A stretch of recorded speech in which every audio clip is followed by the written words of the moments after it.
윤석열 당선인이 대표 공약으로 내세웠던 여성가족부 폐지가 가시화되자 구조적 성차별은 엄연한 현실이니 성평등 정책 전담 부처가 있어야 한다며 대부분의 여성계가 반발했습니다. 대통령직 인수위원회가 정부 조직 개편을 5월 10일 새 정부 뒤로 미루면서 존폐 기로에 섰던 여성가족부는 당분간 명맥을 이어가게 됐습니다. 하지만 일부 여성들은 여전히 시민사회에서 여가부 폐지에 찬성하는 목소리를 내고 있습니다. 이들은 한국은 이미 성평등 나라인데 여성 인권만 높여달라고 하면 우리가 얻을 게 뭐냐며 의문을 던집니다. NTD 코리아는 여가부 폐지와 관련해 찬반 양측의 이유를 들어보고 앞으로 더 나은 여성의 삶을 위해 무엇을 해야 하는지, 정책은 어떻게 바뀌어야 하는지에 대해 조망해보고자 합니다. 그 네 번째 순서로 한반도 선진화재단 선진여성위원장 손승미 교수를 만나 관련 이야기를 들어봤습니다. 18대 국회의원과 인구보건복지협회장을 지낸 손승미 한반도 선진화재단 선진여성위원회 위원장. 그는 여성가족부 폐지는 신중해야 한다는 입장입니다. 일부 남성들에게는 환영받을 수 있겠지만 젊은 여성들과 여성계의 반발을 불러와 남녀 갈등은 오히려 더 커질 수 있다고 우려했습니다. 그러면서 여성 정책이 아니더라도 가족 정책이나 청소년 정책, 권익 증진 등의 업무는 전담부처에서 해야 할 일이며 여가부를 폐지하고 특정 업무를 이관하는 방식은 옳지 않다고 제언했습니다. 그동안에 이제 우리나라 페미니즘이 여성의 이제 권리 증진을 위해서 활동을 했잖아요. 이제 그러다가 2016년도에 이제 강남역 살인 사건이라든가 아니면 또 뭐 2018년에 시작된 미투 사건 이런 것들을 거치면서 상당히 과격화됐어요. 그러면서 이제 남성 혐오적이고 여성 우월적인 그런 페미니즘으로 좀 바뀌었거든요. 그렇게 되면서 이게 대한 반발로 이제 안티 페미니즘이 많이 생기게 됐고, 그러니까 어떻게 보면 정치권에서 득표의 전략으로 안티 페미니즘을 활용하는 그런 차원에서 여성가족부 폐지라는 공약을 내걸은 거죠.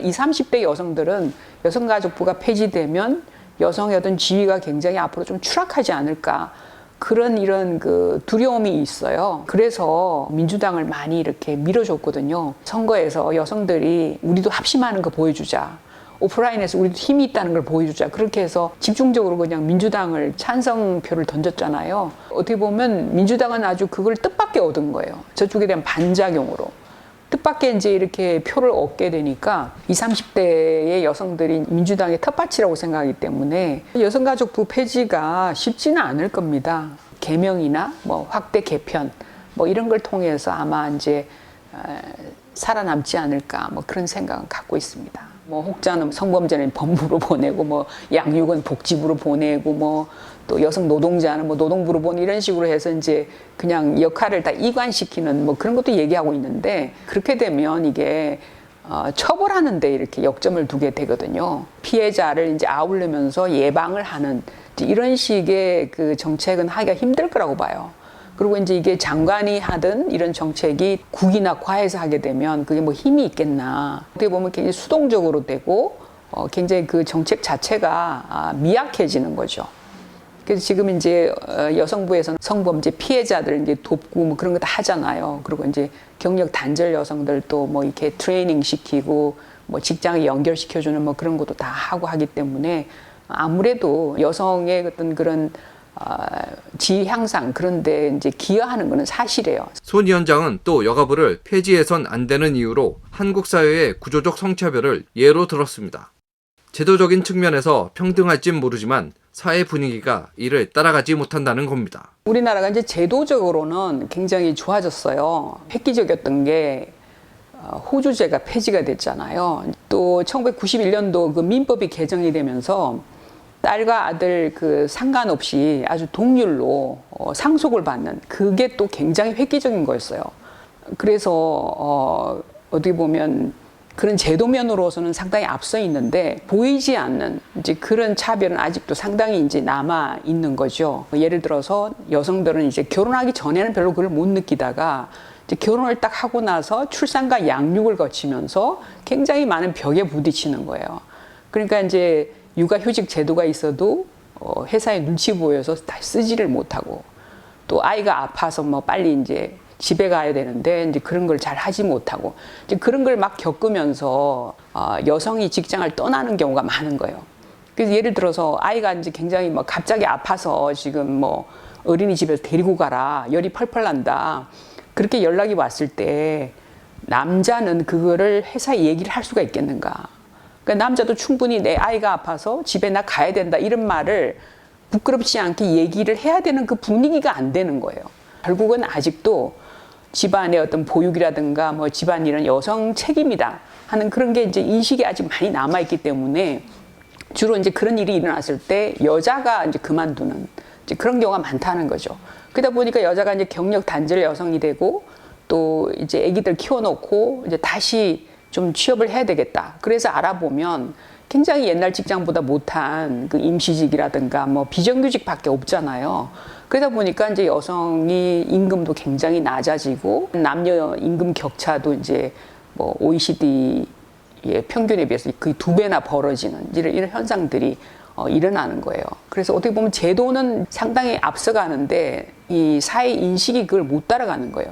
그래서 그 제도가 온전히 쓰이지를 못하는 단계가 되는 거고요. 손 위원장은 여가부의 한국 명칭과 영문 명칭이 불일치한다는 지적이 있다며 양성평등가족부로 이름을 바꾸고 그 이름에 걸맞은 새로운 목표와 정책을 개발해야 한다고 주장했습니다. 그러면서 여가부의 확대 재편이 필요하다는 의견도 제시했습니다. 저는 개인적으로 뭐 여성 정책은 계속 돼야 된다고 봐요. 아직도 우리나라가 여성 정책은 또 할 일이 많고 하기 때문에. 근데 여성 정책을 반드시 여성자가 들어간 부서에서 해야 되냐, 이제 그거는 저는 조금 이제 의견이 다르다는 거죠.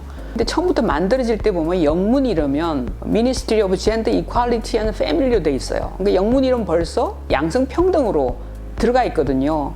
그래서 일단은 이제 여성가족부에서 이제 여성은 좀 이렇게 떼는 게 좋을 것 같아요. 그 대신에 양성평등가족부를 한다든가 아니면 또 우리나라 요새 인구 문제가 이제 굉장히 심각하니까 뭐 이렇게 양성평등 인구가족부를 한다든가 뭐 이런 식으로 해서 저는 여성 글자를 이제 좀 뺐으면 좋겠다. 유엔이나 뭐 OECD 이런 회의에서 한 거 보면 벌써부터 양성평등을 목표로 하는 그런 기구를 두는 거를 굉장히 권장하고 있어요. 문제가 있으니까 폐지하라 이러는 걸로는 뭐 젠더 갈등이 해결된다고 전혀 보이질 않고요. 그 양성평등이라는 개념으로 여성 정책은 남아 있어야 된다는 거죠. 양성평등이라는 말에 걸맞게 그 여성 쪽으로만 하지 말고 남성들의 의견에도 좀 귀를 기울이는 정책도 앞으로 좀 바뀌어야 된다. 이제 그런 얘기죠. 그래서 상당히 어떻게 보면 여성 정책이 좀 이렇게 스펙트럼이 넓어지는 이제 그런 식으로 좀 확장도 돼야 되고, 그러니까 여태까지 하던 그런 단순히 뭐 여성의 어떤 권리를 쟁취한다든가 그런 거에서만 머물러서는 안 되겠다. 이제 그런 얘기입니다. 그래서 일단은 좀 페미니즘이 좀 이제는 좀 이렇게 그 영역이 넓혀져야 되지 않을까. 그래서 이렇게 남성하고 대적하는 여기에 좀 벗어나서 정말 이렇게 휴머니즘 차원에서 인간 대 인간으로 성별에 상관없이 좀 더 이렇게 자유롭게 살고 평등하게 사는 그런 인간관계를 추구하는 페미니즘으로 좀 이렇게 영역도 넓히고 이렇게 해야 되지 않을까. 그래서 저는 남녀 사이에 좀 품격이 있었으면 좋겠어요.